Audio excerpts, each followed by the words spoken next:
of session. So we start with my story. 2007, I moved to Sweden. And when I moved to Sweden, I was struck by a question that people were asking me. They always asked, hey, why do you come to Sweden? Are you married?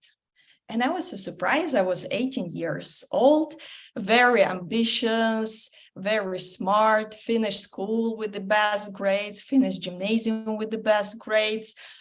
And I was so surprised. Why are they asking about the marriage? I'm too young. I have still so much to achieve in my life.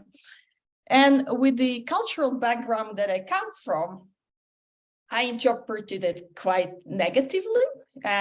People see me more as an object, as someone who would be choose a partner, marry, get an easy life. That was my cultural interpretation. Might have been right, might have been wrong, it doesn't matter. So I decided I'll prove myself. And I asked my friends in Sweden, hey, what's the absolutely toughest thing you can study in Sweden? And quite unanimously, everyone said that's engineering physics, or teknisk fysik in Swedish. And I said, all right, I'll do that. I'll prove that I'm smart, I'm intelligent, and I can do things on my own. So, and of course, I wanted to prove myself, right? But there was also another aspect of it. I knew we were standing in front of a climate change. We're facing a lot of different challenges. Also on a medical level, my parents are doctors, so I knew what challenges we had, like in Ukraine and other countries with medical devices. And I felt like I had opportunity now to start helping other people, making world better with help of technologies. So I thought this is a great thing for me to do. And when I graduated and started working, what do you think? Where do you think I ended up? Obviously, I worked in consulting. Most of you know that. But which industries? Guess top three industries that I worked in. And let's see what we think about me changing the world. So write in the chat. I'm really curious. What are the industries that I worked in?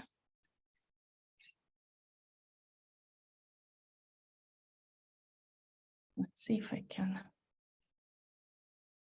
IT, medtech, energy, medicine, wonderful, automotive. Yeah, someone writes for work. That's food tech. Yeah, consulting, but more like the industry that I help. Which clients did I help?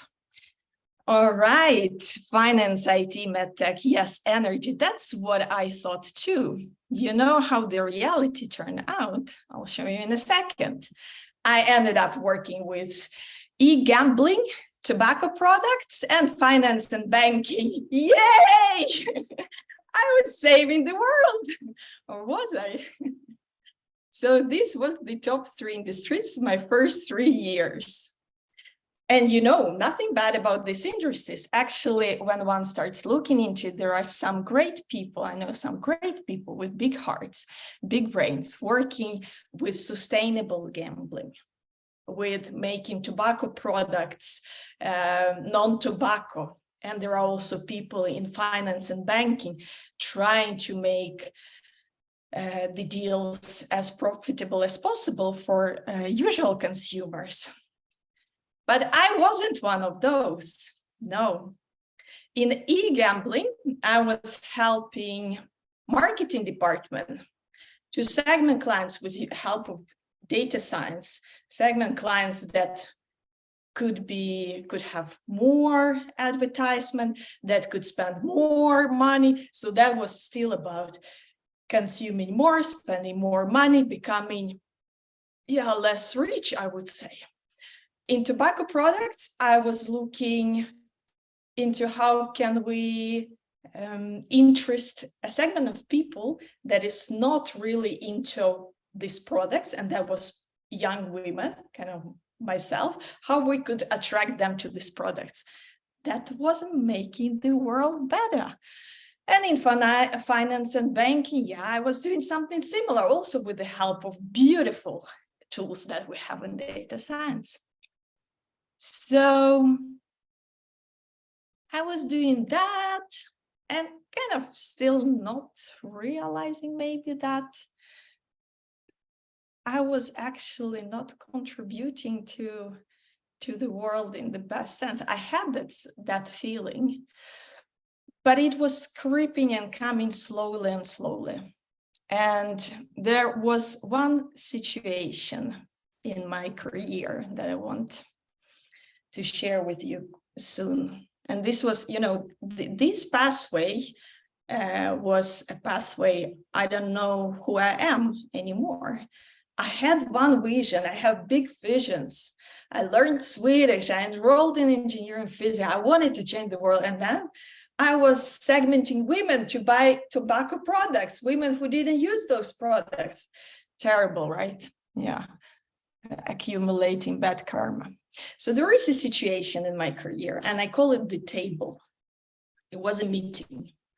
It was a meeting with my stakeholders at one of the industries that I mentioned for you, and I was a data scientist making fancy plots, taking advanced analytics, and I would pitch why I need more money, and I would pitch how we can find more and attract clients we wanted to have, that all the companies in this industry were fighting about. And I remember standing there, and it felt like I was a wild animal being caught by some hunters. And everyone was looking at me. And it was like if the gravity point of the room tipped towards me and the whole room was leaning into me. And I was so uncomfortable. I knew I was lying. Yes, we can do this. And there are wonderful technical tools. But that wasn't my mission. That wasn't my task. I felt like a fraud, not because I didn't know what I was talking about. Not about that, because I was talking about things I didn't care about. I couldn't care less about that strategy, but how could I say that to them? How could I say that to my consultancy firm that wanted to have this client? And I didn't feel authentic at all. Yesterday I was listening to Adele, because I remember, I thought this situation for me is the table. I remember the table so clearly. Even today, I was so stressed in this situation. And she has a song that is called Turning Tables. And one of the lines goes like, I can't keep up with your turning tables. I won't sing it for you. It's morning, it's still early, my voice is not there. And what it says for me, it's like, I don't want to keep on going like this. You setting me in situations that are not favorable for me. And she sings it to a lover. And here I take it as lines towards myself, because I was putting myself in those situations. No one else. That was my choice to stand there. That was my choice to say yes to this assignment and so on. That was my choice to go into these industries. And yes, I could find objections saying like, yeah, but I had to prove myself. I was new. Yes, that's true. But at the same time, that was only my choice. So if someone could change this situation, that was me. But how do you think I was feeling in these situations? If we try to put some words on it, what kind of feeling did I have in that room, in that meeting? Maybe that's something you have experienced in a very different setting. Please write in the chat. I would be really interested to know. And to see the chat, I need to do like this. Empty. What else? Understimulated, hopeless. Yeah. being lost and maybe used, lost, powerless, alone, missing the purpose. Yes, confused. Yeah, wonderful. I'll jump back to the full screen.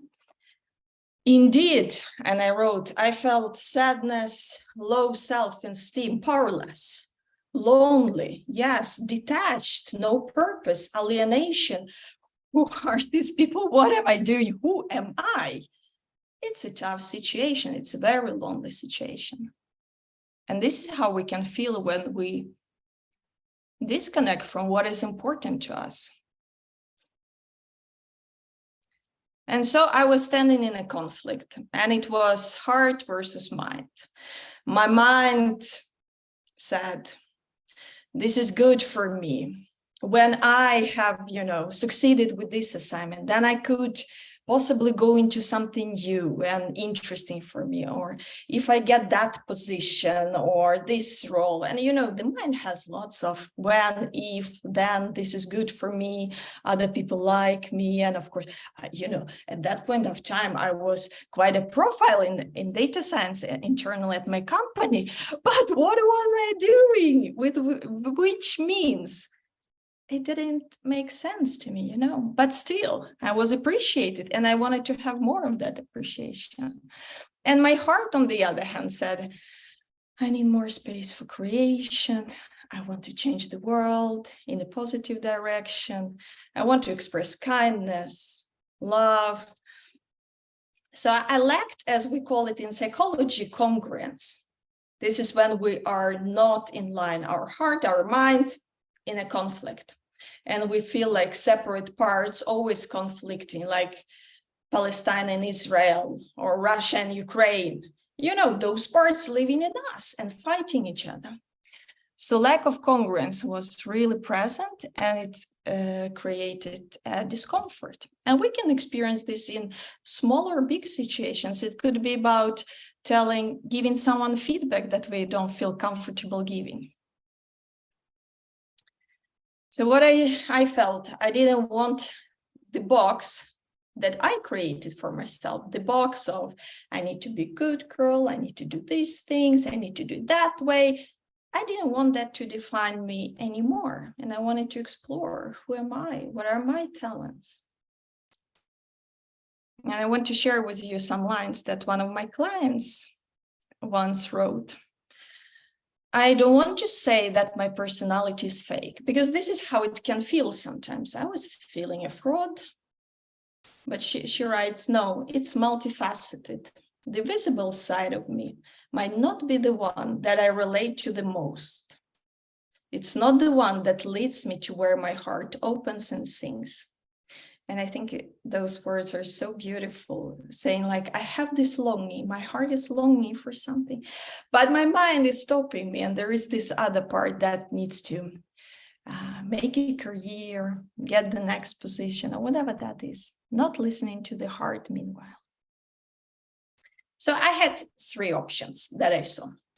I could change my mindset and say, hey, what I'm doing right now is great.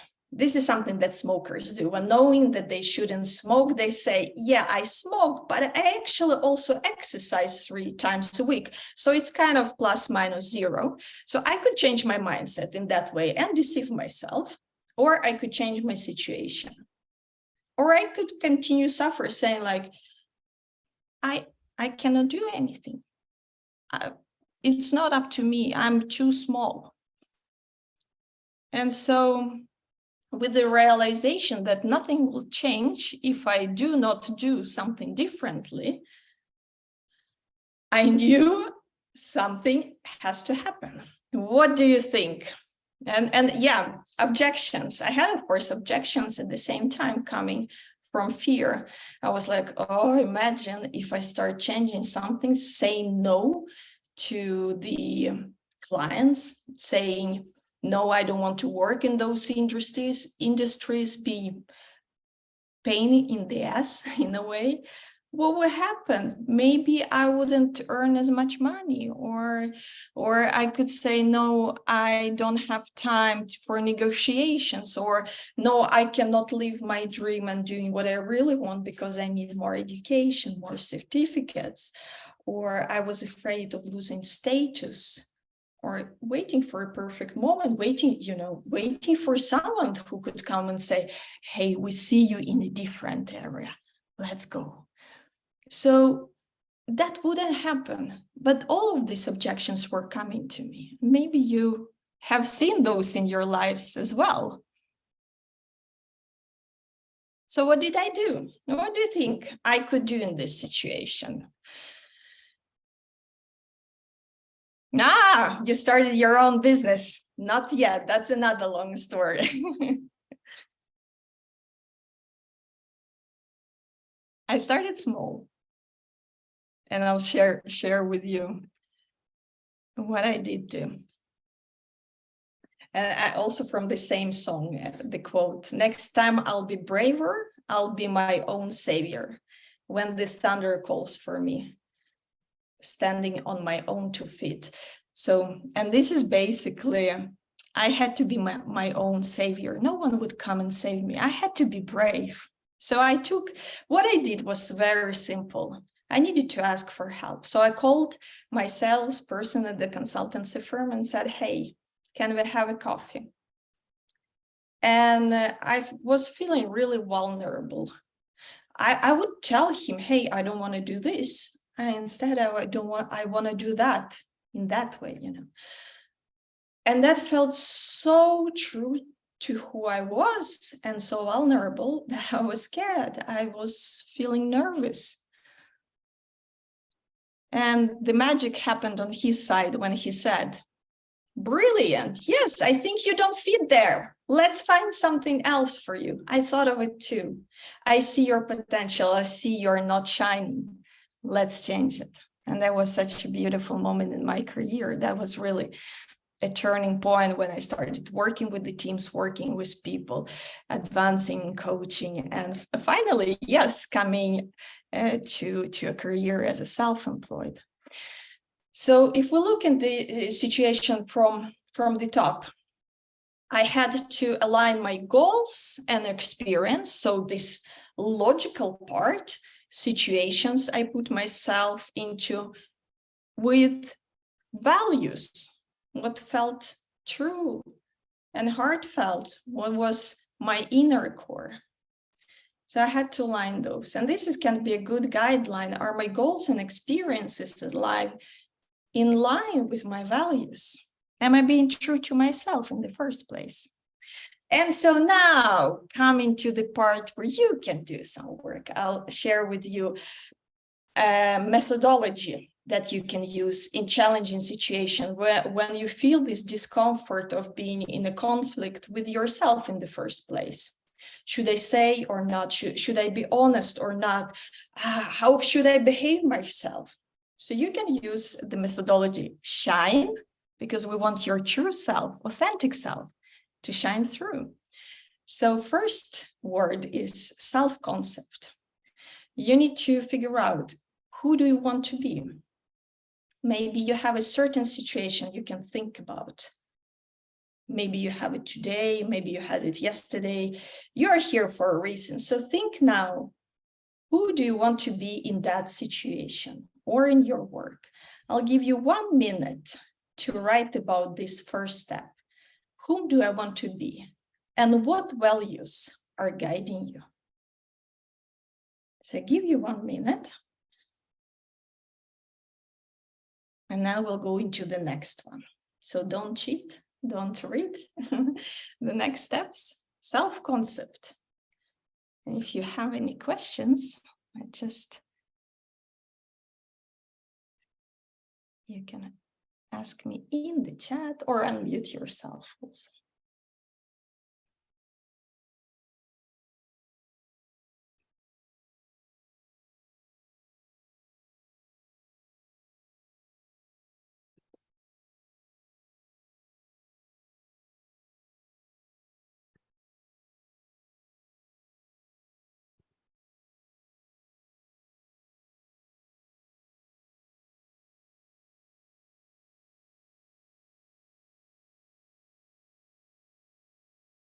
Just briefly, self-concept. Who do I want to be? Maybe that's as simple as a feeling in your body. Oh, that's how it feels. Or maybe an image. Maybe you have a role model. I'll check the chat now. See. No questions. All right, then let's go to the next one. And that is honor. How can you honor these values that you wrote about, who you want to be, what your values? Maybe it's important to be innovative. Maybe it's important for you to be punctual. Maybe it's something else. For me, that was authenticity and also helping others. How can you honor these values? And honor meaning like respect in real life with actions. How can you start respecting yourself? Not overcrossing those boundaries, not saying yes or no to that you don't want to say.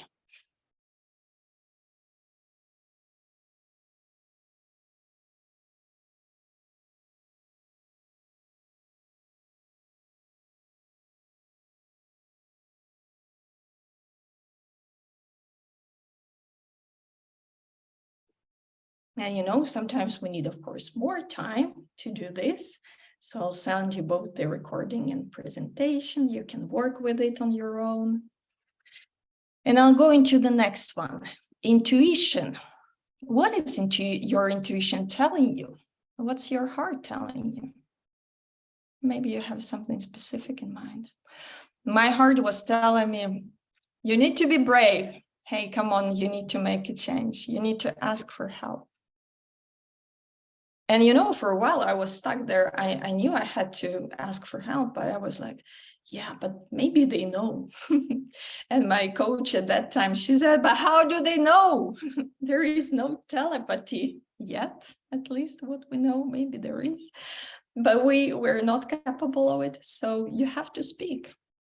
So what is your intuition telling you? What's heart telling you? And also how you can honor that.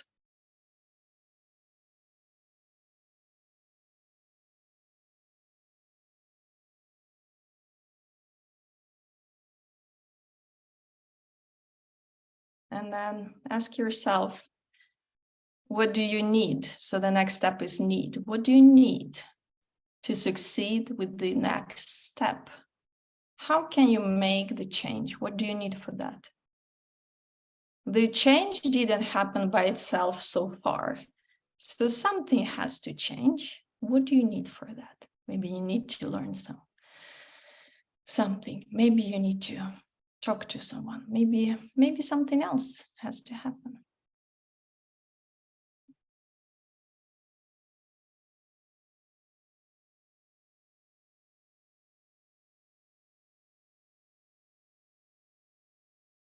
And then I go to the next one, embodiment.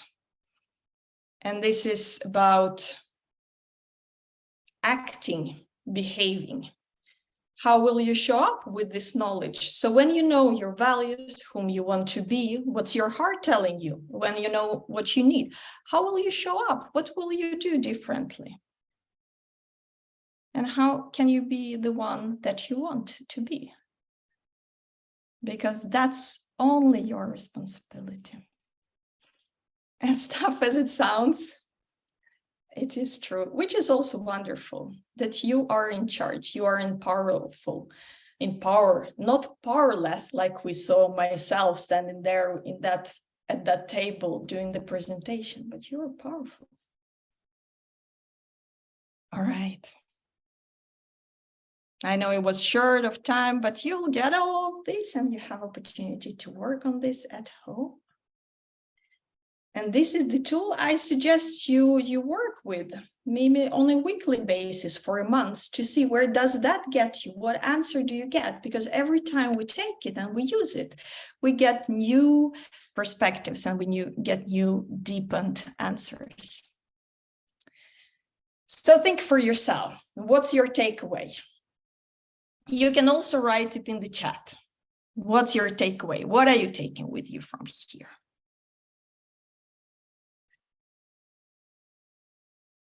Maybe you learned something, maybe you didn't, but you got reminded about something.